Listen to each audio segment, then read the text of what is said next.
हरे कृष्णा, तेंद्र प्रणाम आप सभी को। तो आज हम भगवद गीता के 4.19 श्लोक पे चर्चा करेंगे। यस्य सर्वे समारंभा काम संकल्प वर्जिता ज्ञान अग्नि दग्ध कर्माणम तम आहु पंडितम बुधा। अनुवाद तथा तात्पर्य श्री प्रभुपाद जी के द्वारा श्री प्रभुपाद की जय। जिस व्यक्ति का प्रत्येक प्रयास उद्यम इंद्रिय तृप्ति की कामना से रहित होता है उसे पूर्ण ज्ञानी समझा जाता है। उसे ही साधु पुरुष ऐसे कर्ता कहते हैं जिसने पूर्ण ज्ञान की अग्नि से कर्म फलों को भस्मसात कर दिया है। तो भगवान यहाँ समझा रहे हैं कि जो भी व्यक्ति है ना अपनी इंद्रिय तृप्ति नहीं करता और तो उसे पूर्ण ज्ञानी माना जाता है और वो अपने सारे कर्म फलों को जला देता है, जला डालता है।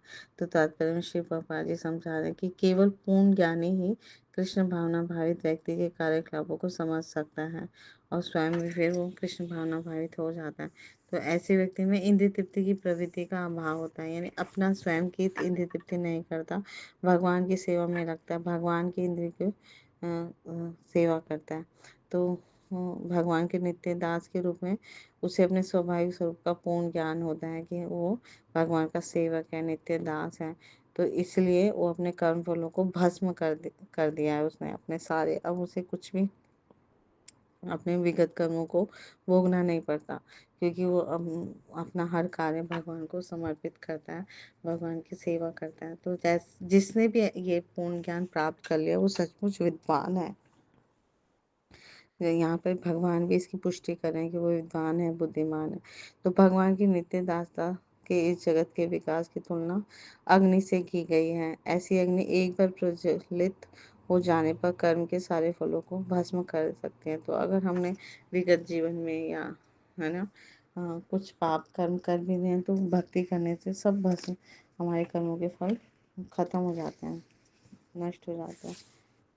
तो यहाँ पर ज्ञानी अथवा पंडित व्यक्ति की सरल परिभाषा बता रहे हैं भगवान। ज्ञानी वह व्यक्ति है जो जानता है कि कर्मों में कामनाओं एवं संकल्पों का निहित होना बंधनकारी है। अपने इंद्रिय तृप्ति के लिए हमें कुछ भी कार्य नहीं करना, परंतु यदि समस्त कर्मों को भगवान श्री कृष्ण की प्रसन्नता के लिए और उनके फलों को श्री कृष्ण को अर्पित करते हुए किया जाए तो समस्त कर्म कर्ता को यानी व्यक्ति को कर्म बंधन में नहीं बांधते। तो हम सारे अपने कर्म बंधनों से मुक्त हो जाएंगे अगर हम भगवान श्री कृष्ण की भक्ति में लगेंगे, अपने सारे कार्य को भगवान की सेवा में लगा लेंगे। तो इस प्रकार जो भी व्यक्ति भगवान श्री कृष्ण की भक्ति में संलग्न होता है वही वास्तविक ज्ञानी है ना, बुद्धिमान है, विद्वान है।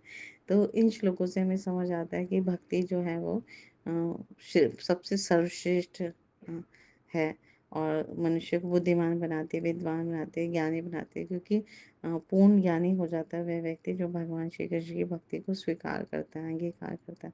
क्योंकि बाहर से चाहे वो साधारण कर्म करता हुआ प्रतीत हो रहा है, परंतु वास्तव में वो अकर्म कर रहा है, यानी भाव जो है वो भगवान श्री कृष्ण की प्रसन्नता है। तो ऐसा व्यक्ति को बुद्धिमान लोग परम पंडित कहते हैं, विद्वान कहते हैं। तो इसलिए जब हम अपनी सारी इंद्रियों को, एकादश इंद्रियों को भगवान की सेवा में लगाते हैं, जैसे अमरीश महाराज ने लगाया, अपनी आंखों से भगवान के सुंदर स्वरूप को देखते थे, वो अपने कानों से भगवान के ही दिव्य लीलाओं को, रूप नाम गुण लीला है ना उनके बारे में श्रवण करते थे, जिह्वा से कीर्तन करते थे, भगवान का प्रसाद पाते थे। नासिका से भगवान पर चढ़ाए गए कमल तुलसी दल और पुष्पों की सुगंध सूंघा करते थे। त्वचा से भगवान का स्पर्श करके उनको स्नान आदि करते थे।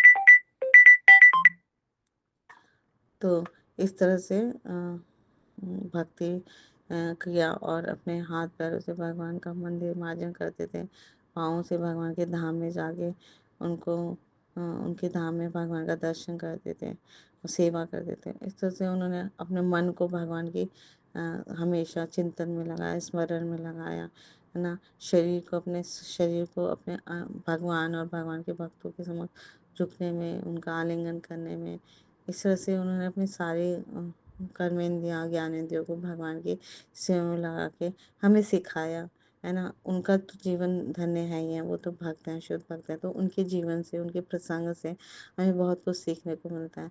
तो इसी प्रकार हम अपने आप को समता भक्ति में लगा के भक्ति की 9 विधियाँ या 1 या 2 विधियों में भी संलग्न करके अपना मनुष्य जीवन सफल बना सकते हैं। तो शुरुआत होती है हम हरे कृष्णा महामंत्र से, जब हम अधिक से अधिक हम गाते हैं, सुनते हैं, भगवान के रूप लीला गुण आदि धाम के बारे में श्रवण करते हैं, कीर्तन करते हैं और पवित्र नामों का निरंतर रटन करते हैं। हरे कृष्णा कृष्णा कृष्णा हरे हरे, हरे राम राम राम हरे हरे। तो हम अपने अपने सारे कर्म फलों को भस्मसात करते हैं और विद्वान बन जाते हैं, बुद्धिमान बन जाते हैं। और इस प्रकार से हम भगवान को बहुत सरलता से प्रसन्न कर पाते हैं। Thank you so much. Guru Maharaj की जय, श्री प्रभुपाद की जय, आप सब भक्तवृंद की जय। हरे कृष्णा, दंडवत प्रणाम।